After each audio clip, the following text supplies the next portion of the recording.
To order. I'd like to thank the witnesses for being here today. This subcommittee has long worked on a bipartisan basis to strengthen and improve our national integrated air and missile defense architecture. Our adversaries continue to improve and diversify their ability to hold the homeland at risk, including through ballistic, hypersonic, and cruise missiles.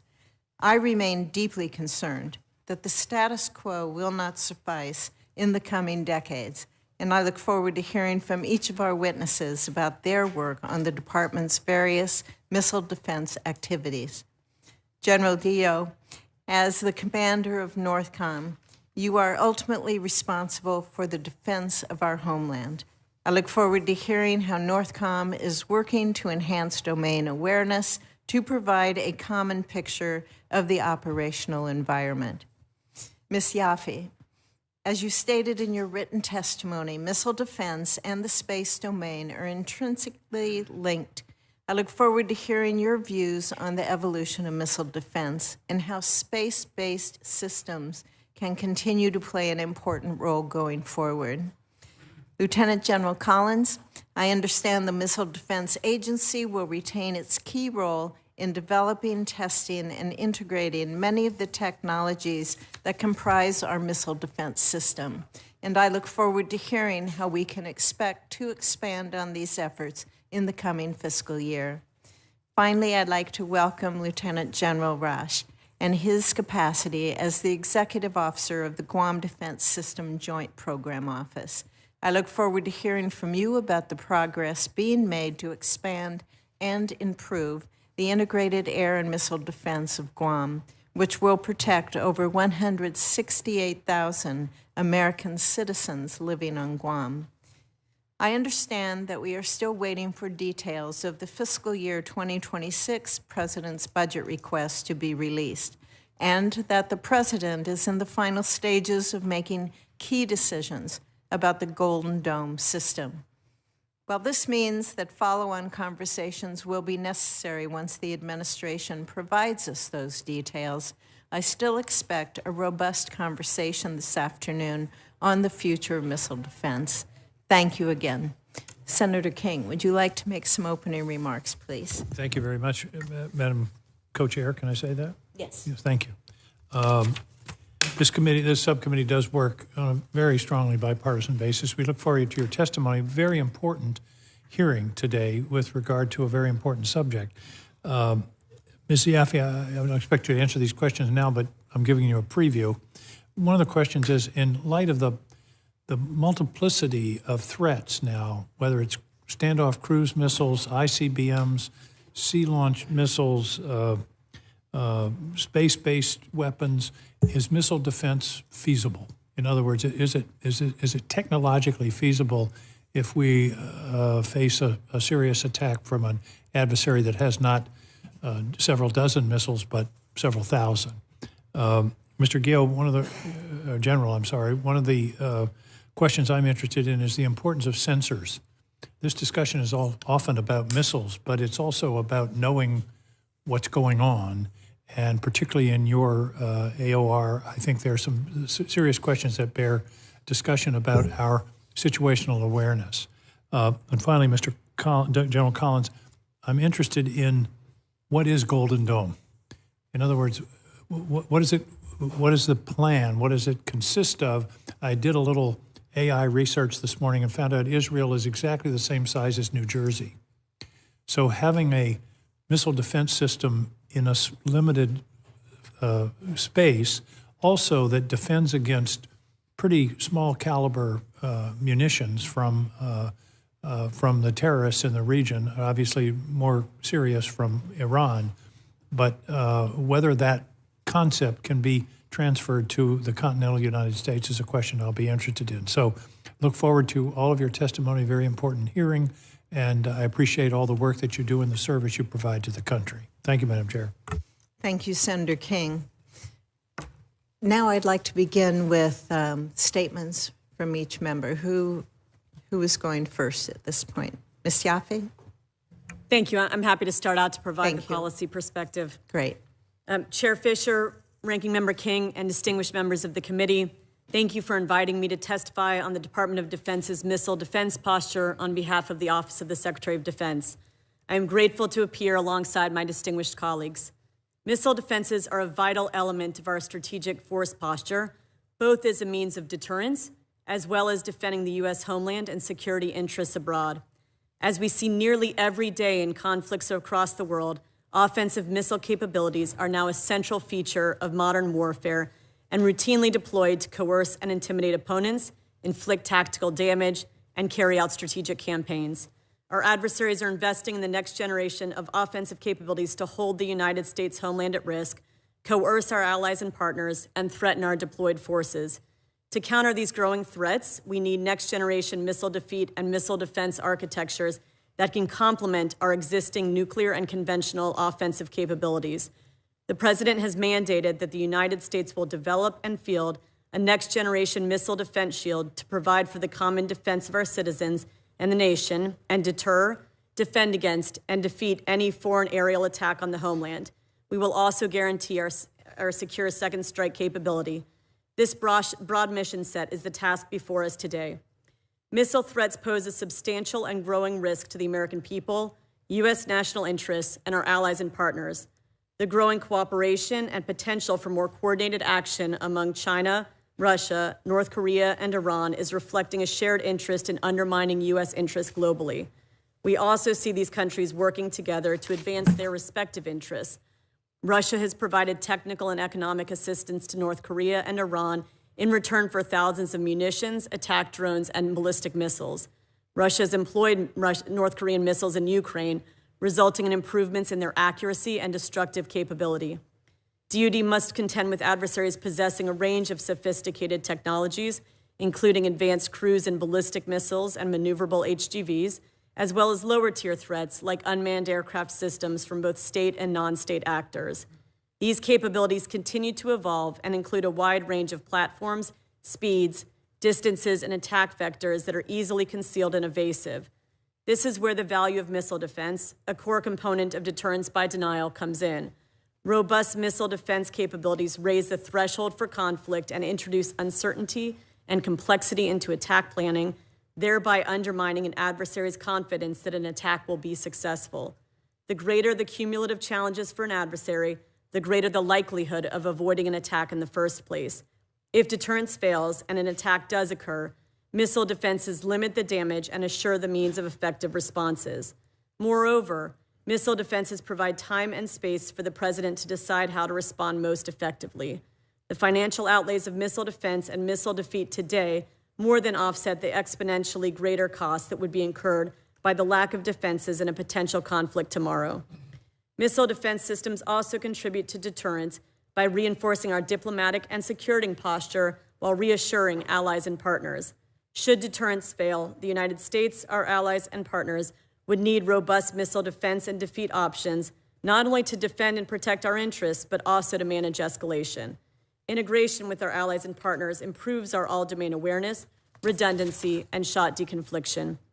The deterrence by denial contributions to missile defense continue to serve as a complement to the cost imposition strategies offered by our conventional and nuclear forces. Together, they give our decision makers time and credible options to deter aggression, assure lethality, protect the American people from harm, and respond to attacks if deterrence fails. The Department of Defense remains committed to making the necessary investments in our strategic posture to deter our adversaries and, if deterrence fails, to prevail in conflict. The missile defense and defeat mission requires sufficient and consistent funding and support. Thank you for your dedication to our mission and our service members, and for the opportunity to testify to you today alongside my colleagues. I look forward to answering your questions. Thank you very much. General Guillot, welcome. Chair Fisher, Ranking Member King, and distinguished members of the subcommittee, thank you for holding this important hearing.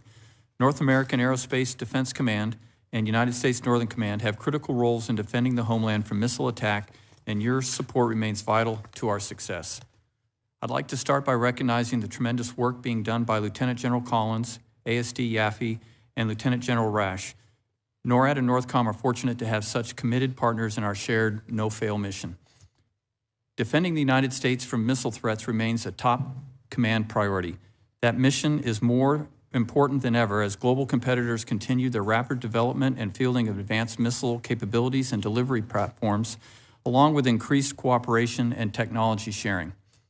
To counter these growing challenges, NORAD and NORTHCOM rely on realistic planning, on-time investments based on specific threats, and forward-looking policies that ensure the command's ability to detect, track, and defeat potential threats in all domains. To ensure our ability to defend against missile attacks, NORAD and NORTHCOM require a layered domain awareness network from seabed to space to detect and track threats to North America. That sensing network is vital today to today's ballistic and cruise missile defense missions and to the Golden Dome concept, because we can't defeat what we can't see. Alongside improved domain awareness, we must also improve our capability and capacity to defeat advanced missile threats. The Next Generation Interceptor is vital to countering North Korea's growing ICBM capability, and innovation and investment in advanced defeat mechanisms, which could include directed energy and boost phase intercept, will be crucial against cruise missiles, hypersonics, and other advanced threats. There are significant challenges ahead of us, but NORAD and NORTHCOM stand ready to deter aggression and defeat threats to our nation. Again, thank you to the subcommittee and my fellow witnesses for your continued support, and I look forward to your questions. We have the watch. Thank you, General. General Collins, welcome. Thank you, ma'am. Good afternoon, Chair Fisher, Ranking Member King, distinguished members of the subcommittee. Thank you for this opportunity to talk about the Missile Defense Agency portfolio. MDA is moving quickly to provide effective defenses against a dangerous missile threat to defend the U.S. homeland, our deployed forces, and our allies and friends. The agency is transforming itself, its enterprise, and its industry base in order to develop and deliver capabilities to the warfighter at scale and speed. As we move with urgency to deliver the next generation missile defense system, we intend to leverage the performance efficiencies found in integrated, layered defenses. We also will continue to integrate and improve the space domain to support a missile defense posture that is more effective, resilient, and adaptable to known and unanticipated threats. MDA's focus is on the improvement and sustainment of U.S. homeland and regional defenses. We are enhancing the performance and capability of the fielded ground-based mid-course defense system, along with development and testing of the next generation interceptor. We are working with the Navy to improve the Aegis BMD capability and enhance hypersonic defenses, and with the Army to make investments in the future development of the Terminal High Altitude Area Defense System, THAAD.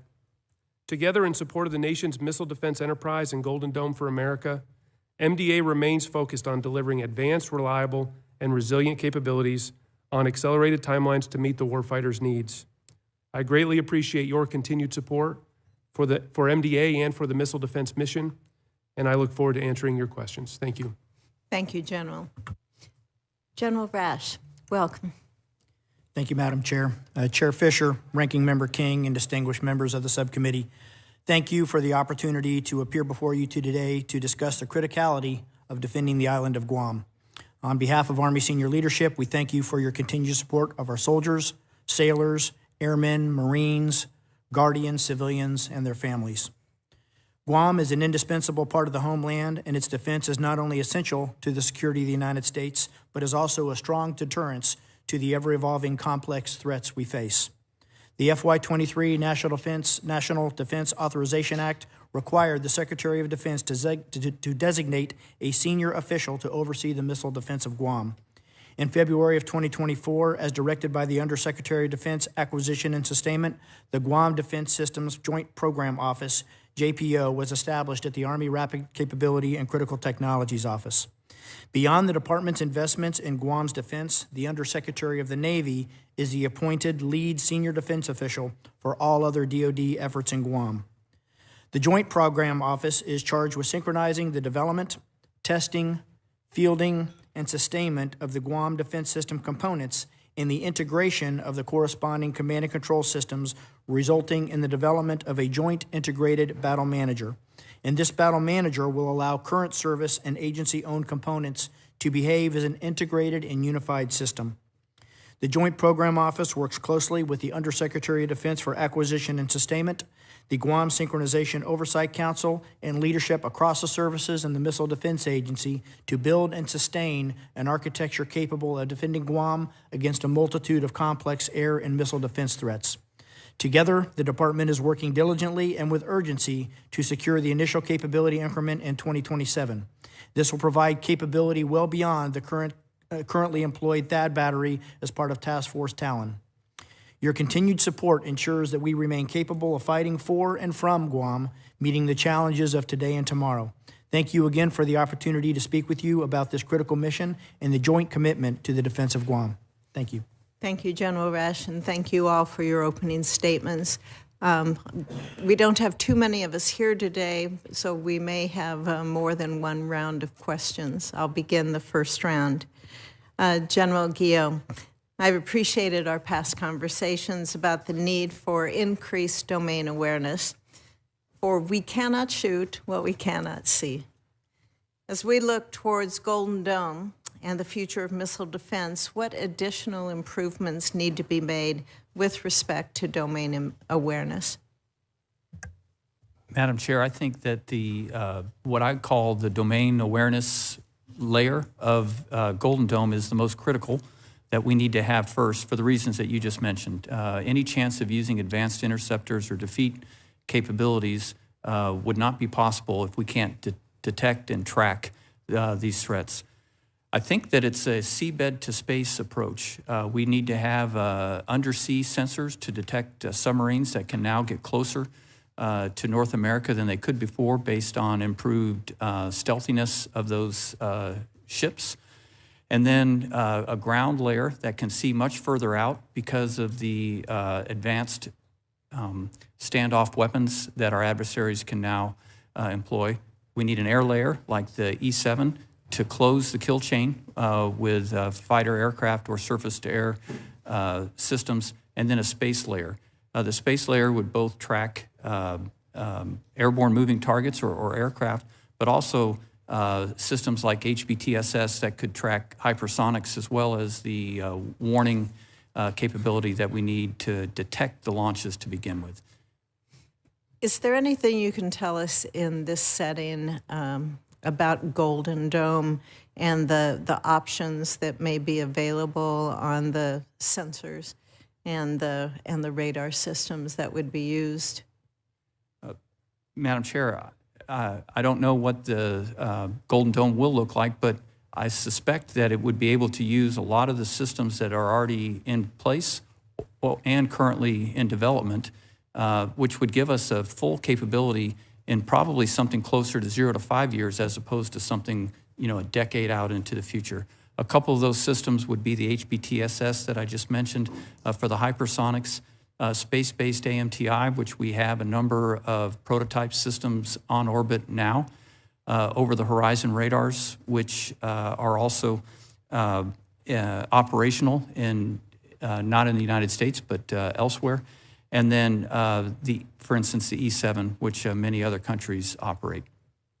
So given that, how much risk would Golden Dome incur if the department was forced to vacate the lower 3 gigahertz or portion of the 7 to 8 gigahertz spectrum that it now has? Madam Chair, it's my assessment that we would assume a extraordinarily high level of risk if we lose control of those portions of the spectrum. Many of the systems that we rely on every day today, much less in the future, for Homeland Defense reside in that spectrum range. Thank you.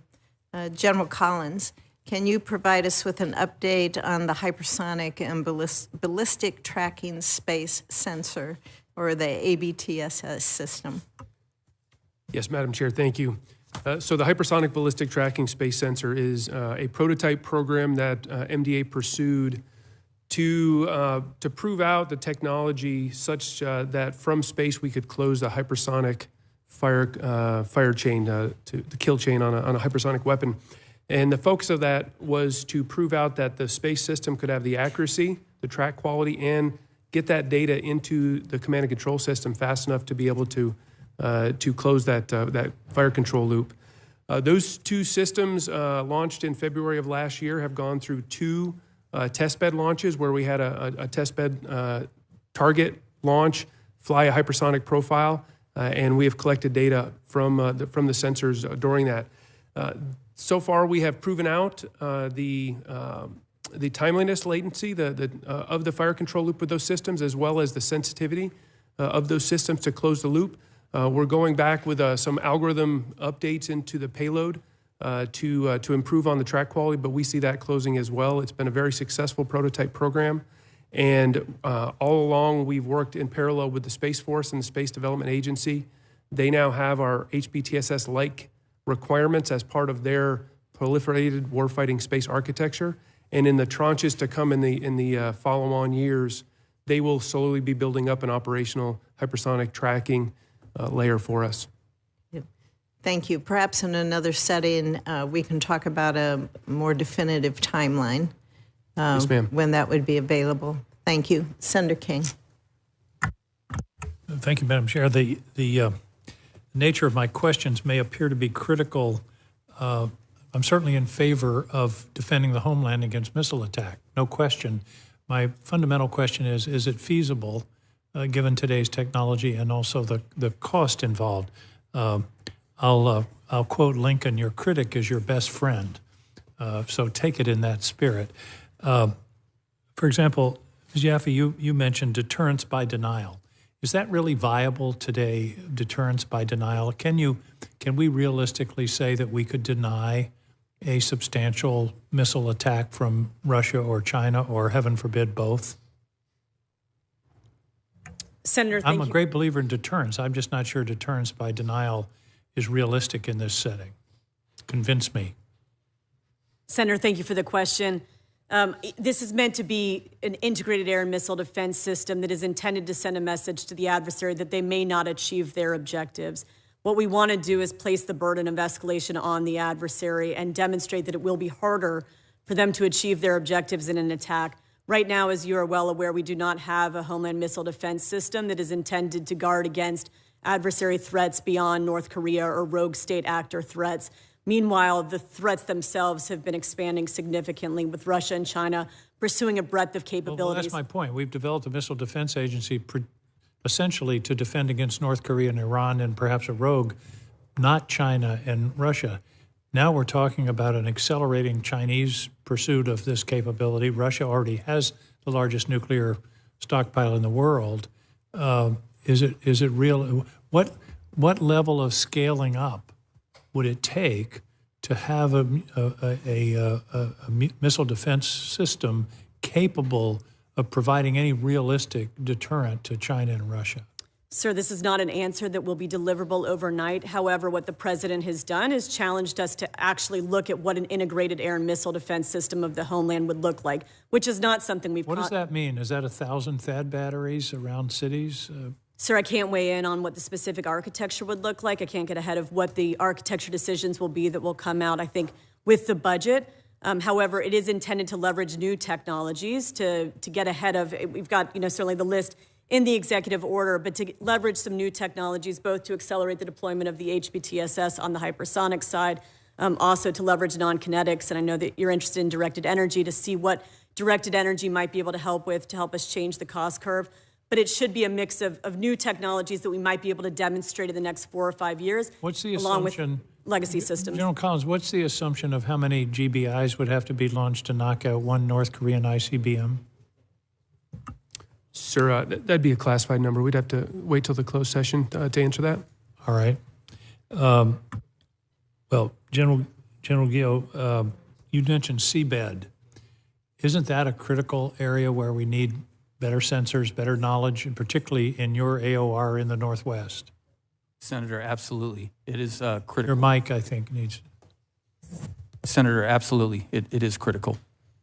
The seabed, detection and awareness of the seabed and the undersea environment are critical to homeland defense. And the Russians are, in fact, significantly building up their military infrastructure on their shore of the Arctic Ocean. Is that correct? That is correct, Senator. So that's an area where we have to have better visibility, and also to the west, as the balloon incident told us. Yes, sir. All true. You mentioned directed energy. The reason for my question, General Collins, and I understand it classified, but those interceptors are about $60 million a copy. One. I can understand maybe that's a reasonable number if you're talking about a limited capacity of North Korea or Iran. But if you're talking about now it's 300 to 1,000 missiles in China, I don't know how many, several thousand from Russia, the economics don't work. How do you feel about the potential of directed energy, which is about 75 cents a shot once it's installed? Yes, sir. We are certainly interested in pursuing directed energy from a missile defense perspective. At this point in time, we are years away from having a capability that would be able to have an effect against a ballistic missile, an intercontinental ballistic missile. And so for the near future, we will still very much rely on the layered approaches that we have today for ballistic missile defense. We are certainly layered approach. You've used that term several times. Yes, sir. We look to be able to take multiple engagements on any missile as it's coming in. And so in a perfect world, we would try to intercept and take out the missile when it's still coming out of the ground and being launched from the enemy territory. That's the boost phase. While it's in space, it's the mid-course phase. And then as it's coming back into the atmosphere, it's the terminal phase. Today, we very much focus on the mid-course for engagements. We would certainly look to be able to try to bring technology to bear that we could get into the boost phase preferred, but then we may also have capabilities, an underlayer of capability that could be brought to bear to then have a second shot or a second engagement capability while it's in terminal. And so the layers of defense or defense in depth is what I refer to when I mention layered missile defense. I think the prior administration lowered the directed energy budget by a half over the past 4 or 5 years. I think that was a terrible strategic mistake. I hope this administration will remedy that because you mentioned it's going to be years. One way to make it months instead of years is to devote more resources to the research and development of that capability, which it seems to me is clearly the technology of the future in this field. Thank you, Madam Chair. Thank you, Senator King. Senator Tupperville. Thank you. Sounds like a guessing game to me. Yeah, a lot of things that are going to happen. Of course, I don't know how many missiles that could reach our mainland that they have right now, but obviously space is going to decide a lot of that with missiles coming from space in the near future. But that being said, General, how we doing on Guam? We get the Aegis system started about, 3 years ago, maybe a little less. How you doing? Getting better? Senator, getting better. Lots of teamwork across the services and with the Missile Defense Agency, and my hat goes off to General Collins and his team, who really led the Department of Defense in early implementation, all the legwork for laying the ground efforts for the military construction that will occur there. We demonstrated, MDA demonstrated this last year, early Aegis Guam capability. With a flight test that was executed there very successfully. That work was really the starting point. That equipment has stayed on site. It offers a credible deterrence against potential adversaries, while the Army then does its planning to come in the 27 timeframe with the next, what we call Tranche 1 of capability for Guam. It is a lot of consensus building. It is a lot of teamwork across the Department of Defense. This is the homeland, so in several ways we're learning a lot of lessons that we believe can also apply to the Golden Dome team as they continue that mission set. But very optimistic that the Army's going to meet its mission, that we'll have a credible capability on island in the time frame we lay out. Have we decided who's going to operate it? Well, that decision, as we build out the overall command and control capability, the C2 for the defense of Guam would typically fall to the Air Force to conduct that overall coordination, but it will be manned jointly as we have both Navy systems, Air Force systems, Army systems on the ground. We'll have servicemen and women from all of those services operating it, typically under an Air Force leadership, who will then report to the combatant commander. Does that include reserve, National Guard? Sir, it absolutely can. And we, even with the small footprint the Army's had on island today, with the Task Force Talon, which is the THAAD battery. We've relied heavily on the Guam National Guard, who provides a security force for that unit that's operating away from a typical Army base. A great job of those soldiers supporting that mission, truly defending the homeland. And within the Army, there's talk about potentially expanding that mission set for the Guard members on Guam. Still under discussion, so I can't get ahead of those decisions as they play out. But I believe all things are on the table at this point. Thank you. I know it's a long process, isn't it? Long process. How many years do you think we've got left fully operational? Senator, I believe we will be improving this capability forever. And defense never rests because offensive threat never rests. So we will continually evolve. The point of our effort is to try to get as much capability as soon as possible. And capability isn't just a thing. It's not just a launcher. It's not just a radar. It's not even just a command and control.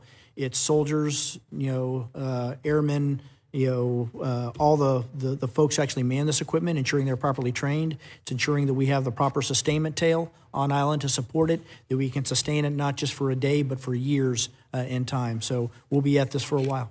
Like defending a different offense every week if you're a football coach. You got to change, don't you? Absolutely, Senator.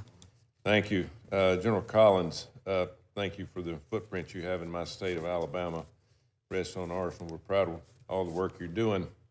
How much of MDA's effort and investment in Golden Dome do you expect to take place in Huntsville, and do you expect to request any additional resources for maintenance or buildings or anything like that in the future? Well, sir, we're Missile Defense Agency is really proud of being part of the Tennessee Valley and at Redstone Arsenal. Certainly a large contingent of our workforce is at Redstone Arsenal, and as well as many of our industry partners are in that area as well. And so I can't give you an exact percentage, but certainly the engineers, the program managers, the contracting officers, the entire workforce of Missile Defense Agency and the associate industry members are going to be very busy and very devoted to making any of the parts of Golden Dome real. And you're building things right now too, right? You've got things under construction. I think the last time I was there.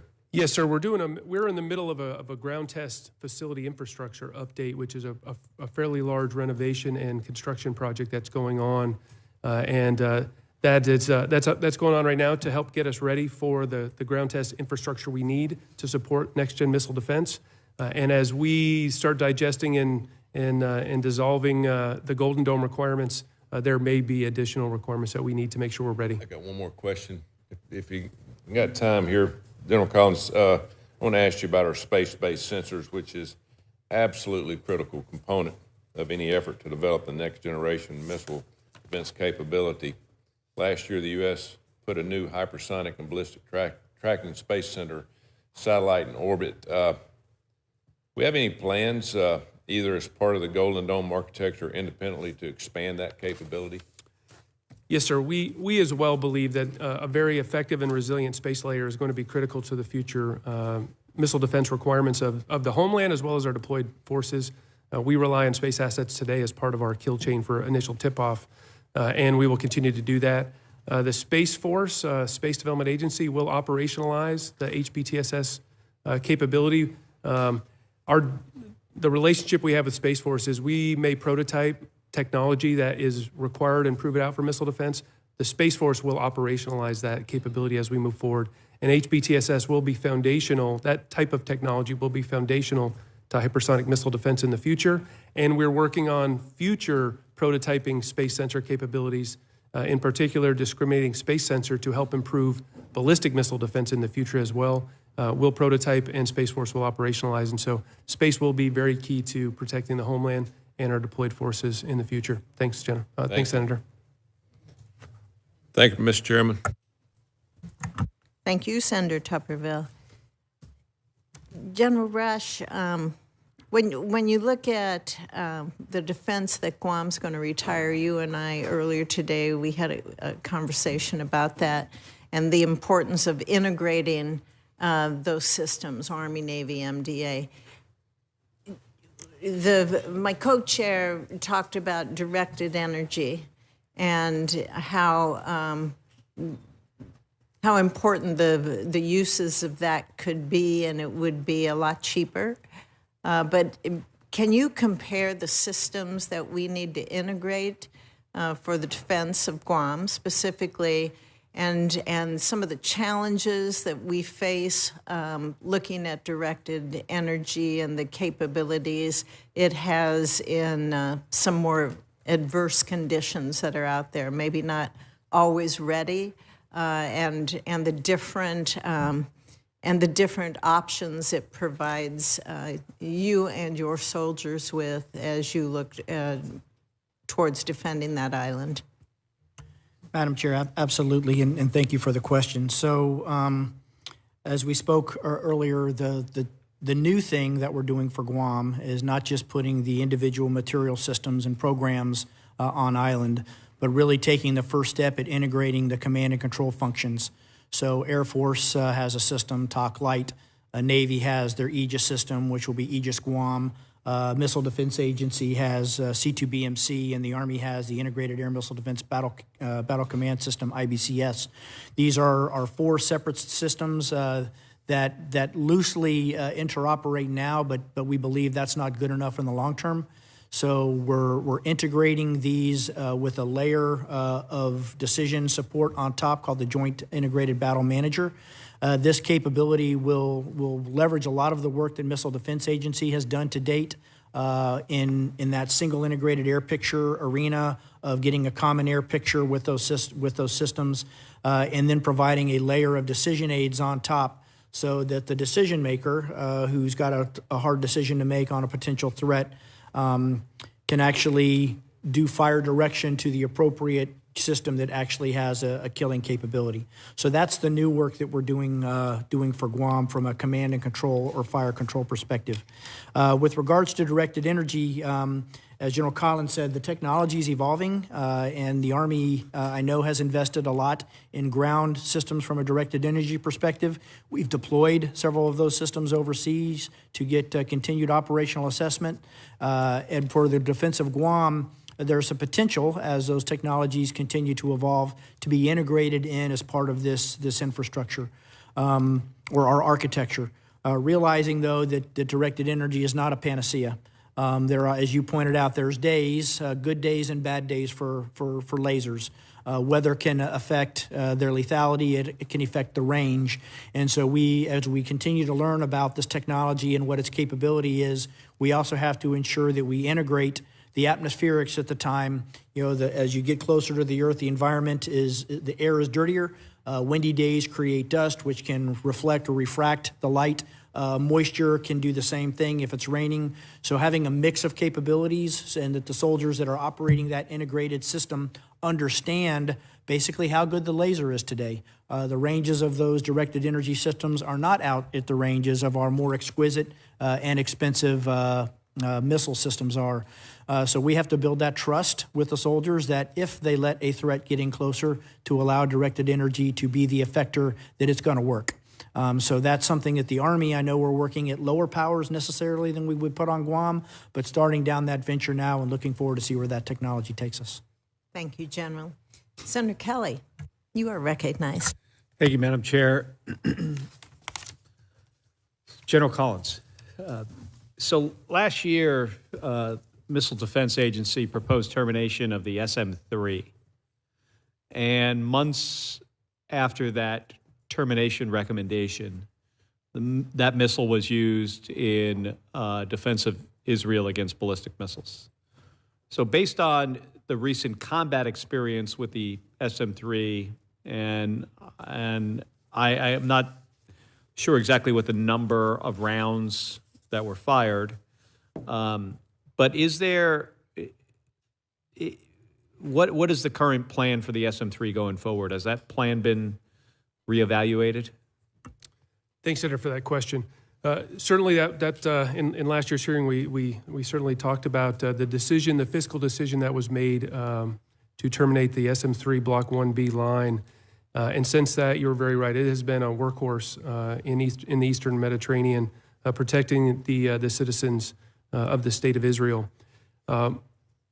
As we now are planning with the increased focus on missile defense of the homeland and missile defense in general, the future decision space within the SM-3 program is being relooked at as part of the deliberations for Golden Dome and as well with the President's budget that's in development.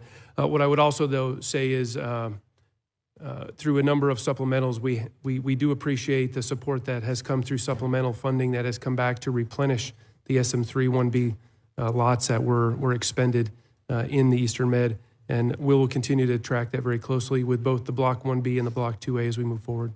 Do you know how many rounds were fired? SM-3 rounds? I do not have the latest, but it is in the dozens. And there hasn't been, the SM-3 line has not been shut down at all. So it sounds like, in fact, the rate of production has increased.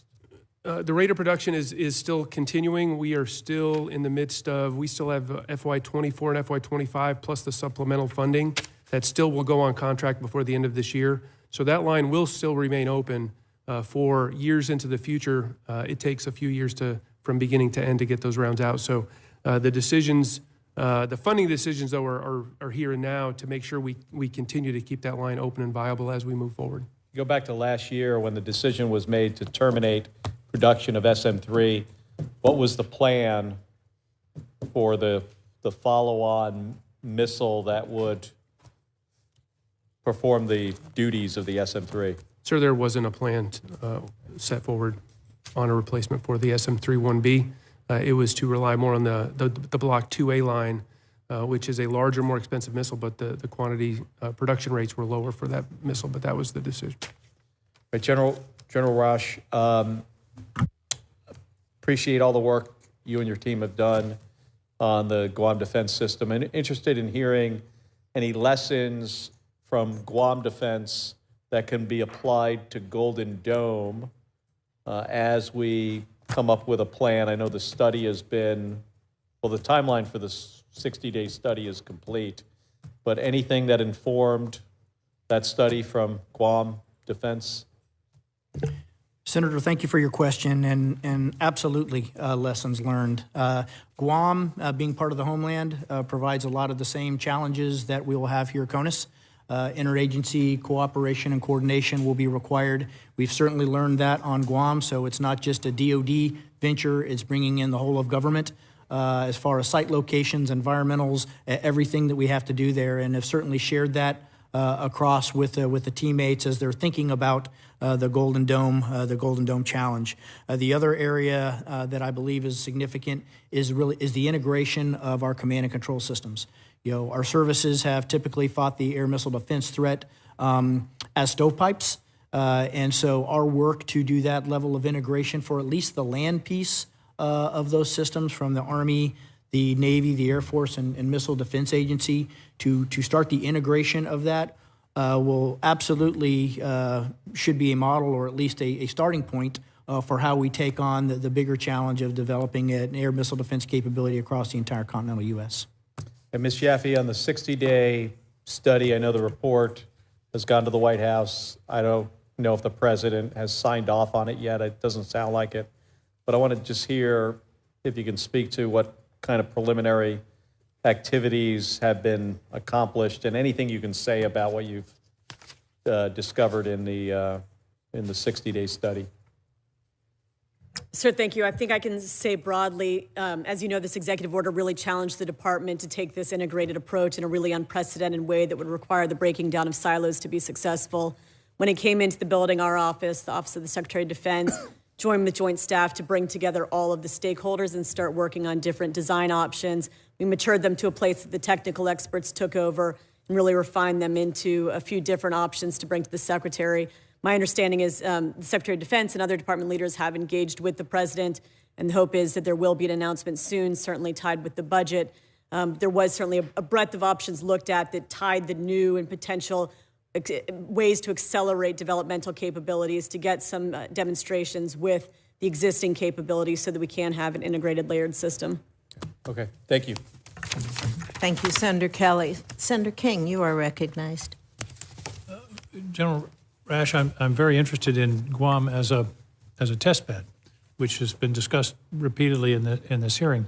My question is, how much has the development of the missile defense infrastructure on Guam cost? Senator, that's a good question, and obviously one that gets a lot of interest because there tends to be a conflating of different costs to support overall the island of Guam.